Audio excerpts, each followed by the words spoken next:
Antena, ye chechi. Antena me di yo papa. Antena, me di ya wo. Antena, me show pa na se utie mia.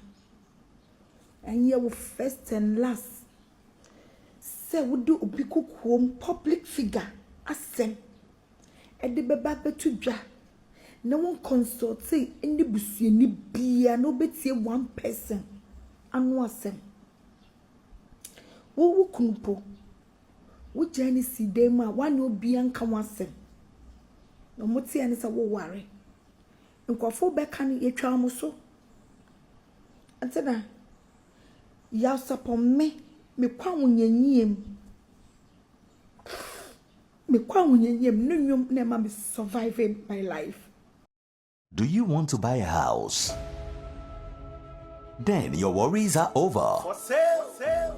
Mewasem David Imao. Yes, it's for sale. It's a 5-bedroom gated houses with a beautiful view and serene. All for sale. A dining in our Tantra Hills estate. Into Wahibia Frey. They're very affordable. You can simply call us on 050-338-7037. Antena receive some kind of bashing be on social media. All after say or day yenia bema ya Sarpong. The bush asem ebeto abonte. Amanfo a commented so far na the way issue no see fair corner. Ya say antena ho eya basem. And as antena ho eya yeshi. Nebusia social media woman be a friend of Catherine. And so the serious allegations about antena where the antenna tia and sha obitration. The best was say subscribe my page when me adoma so say na me upload bi anso na onsa able to me account. Ebusia with regards to Jimedia ya mama antenna edi. Minim how would we didn't see fatia there, but with regards to the minimum say or to one more what the bush assemble na no witi otie we are no ama kwan say yan fambra never can obia so NTB afi the other council no say was say amanfo emboa wa omo tie no no mo boa say was amanfo entufo a omo tie no na amanfo de omo efutu sem so eba enkofo pi nam antenna program so enya breakthroughs. Yes, baby na program is ama omo ebusafo a ayira wa brochire ebusafo a abodamo ebusafo a yenhwe omo amanfo aka bom aboa sa enkofo we through antenna program.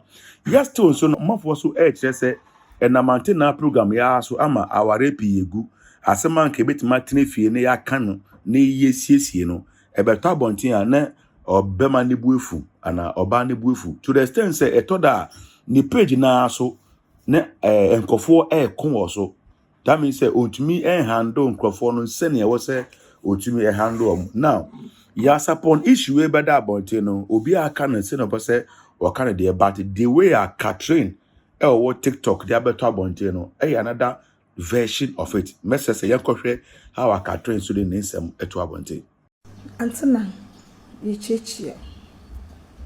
Antena me di yo papa. Antena, me di ya wo. Antena, me show pa na se utie mia. And you will first and last. Say we do obi kukuom public figure asem. E de beba betu dwa. No one consult say any busuani bia no betie one person anu asem.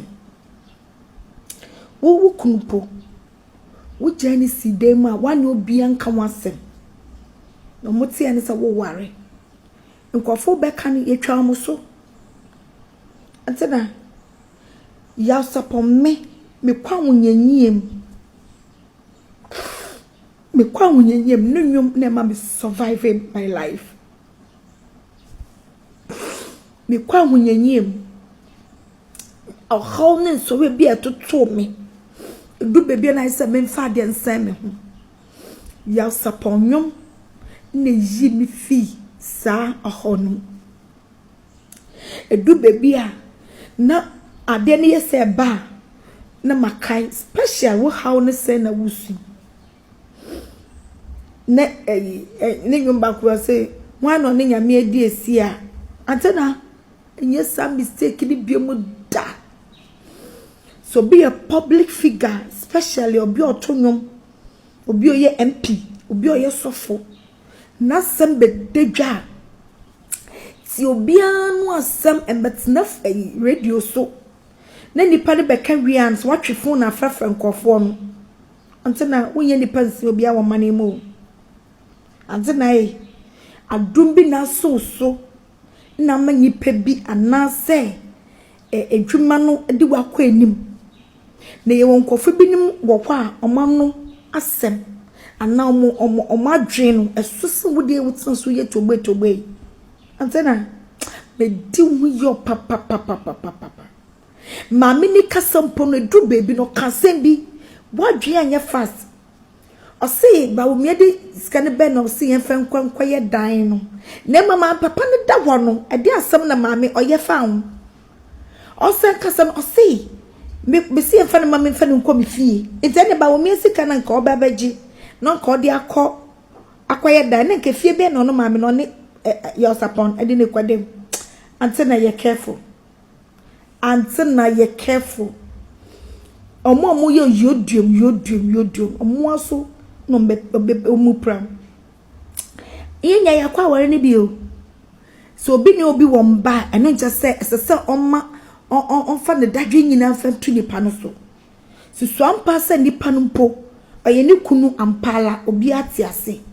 Ne senta wonta obi poda omuntam nti a emanti yafa papa ne mbra no nkunu wo obi a ope ni ope ni punishment amma bema na obanti ye de oba na bema ne hye ne nsemu a obetumi ekunu baby ameti mi fie wo me ne obi street neighbor me ne opposite street na dey ntem me mbo didi oye panyin bi na yare ye me ye twa ne nan baako ebusuafo no betena fie so mo nkomahwa me yere ebusuafo ne ba so mo hwa me yere mami at long last ne ba panyin anya no papa ne ba betena fie papa ne tu no so nkomahwa ne yere na mami hye no osu at times me twam na me yesa me mbo gate be kwa na mami ti porch mo so obi eni fie no mani nyina so aware ko etu wi ase papa na tam na kosi ne krom.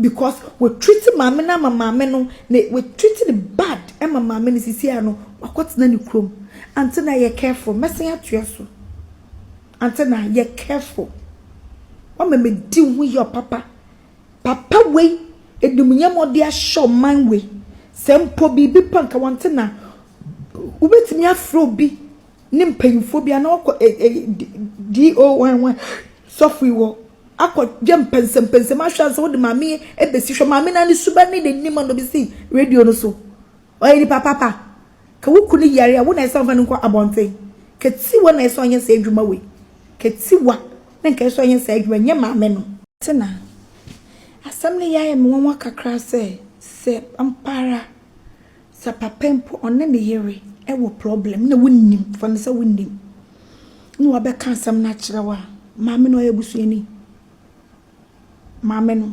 oyebusuani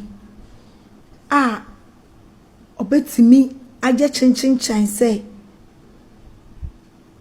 onu no behwe fan say papa no tuwa onu betimi aje chinchin say onu no behwe papa no o kasa no senka sem bi o say se okowa oja ti woni ja fan say onu ne papa no wo ekotena bonten emoye mo be bia ansana okwa na tiwa aba we che bua na tiwa wo maame no 2 maame nankasa so kasa no oso okwa ono hu papa no so mo friend no ka kira wo say maame ni papa wa ombechia no it means maame no ono ankasa ni so bompone eja ne kwan ewe busuafo eni ni pa bi e ban papa no efi say ohun de say papa no onini ni bibia yenti ono nya de a ebeso bi eni mo freti wo no okacho se ono oni onje hwi mfi papa no na mum papa na me na wiase fa na nyinala papa ne de nechi utieti wano sisi ene nsama miteti so a o sei baby papa no de na dru Inyo bi no baba fa na akota ka kase ama na dem. No owu papa ni nsem. Sa na wo ya we, mame. Mame prama ye. Mo woni nka wa munam na ware mfa di pankwa heaven. Wo mana ma wo yam yodum no mudi papa na tem. Mo mbre radio so mepa mo papa chaw. Na wan kasa so papa ne chaw. Antena we nya wantimi aye fi se wan kasa wo kunumpo. We njai no.